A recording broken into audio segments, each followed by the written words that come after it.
Hello and welcome to this special edition of Dealing with Brightspace, and this video is coming to you in response to a number of people who have contacted me where their students have not been able to see the feedback that faculty have been providing for them in their quizzes. And some of you might not be having this problem. I was having this problem in my own classes. So I'm putting this video out for both faculty to show them how to release that information to their students, but also for students so they know where to go in order to get the feedback that you've left for them. So we're going to look at Brightspace. Now the version of Brightspace that I'm using right now for this demonstration is the one having to do with the UMA, where I'm also teaching some classes. And so they have the feature that I can go in as a student and take quizzes, and that enables me to demonstrate this a little bit better. What we're looking at now, however, there is the faculty view. And in order to set up a quiz so that the feedback actually does go to the student, I'm going to show you, you go to Chapter 1 quiz. This is, you go to the assessments or assignments at the top, pick quizzes, and use the pull-down menu to go to edit. And then over here we have a tab called submission views. Click that. The defaults are right there, but what you want to do is click on default view in order to edit that, and then make sure that show questions yes is clicked. And then of these options right here, I put show all questions with the user response, so the student will be able to see the question and they'll be able to see their own response, and this will also trigger the feedback to be built in. So we go ahead and save that.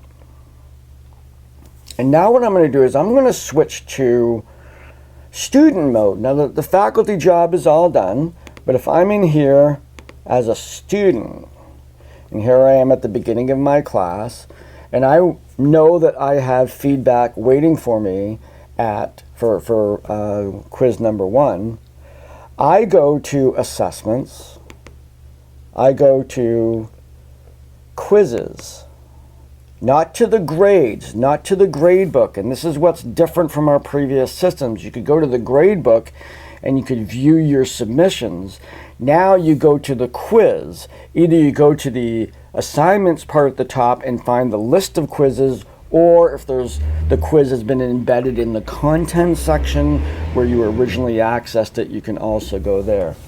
But here we are looking at all my quizzes, and you'll see over here that some feedback is there. I can either click right on there, which is of course more convenient, or I could click on the pull down menu and I can view my submissions, either one. So I'm going to do this one over here. I want to look at my submissions. There's my attempt 1. I click on that. And here we have my attempt. Here is the question.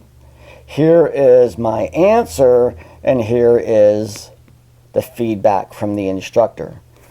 Now, specific to the KVCC version of this, the feedback is not under the answer. It's actually in the menus above. It's in the right under submission view. Just a different location for it, but you do have to look for it.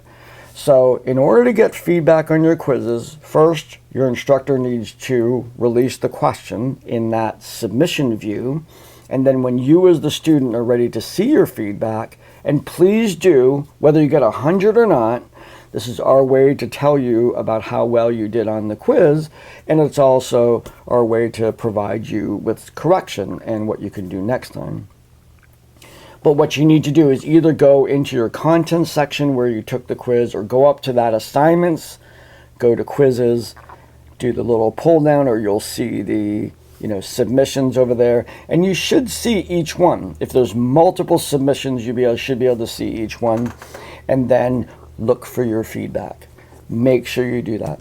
So I hope this has been a little bit helpful. It's certainly helpful for me as an instructor. I need to go into all of my classes and set those release criteria.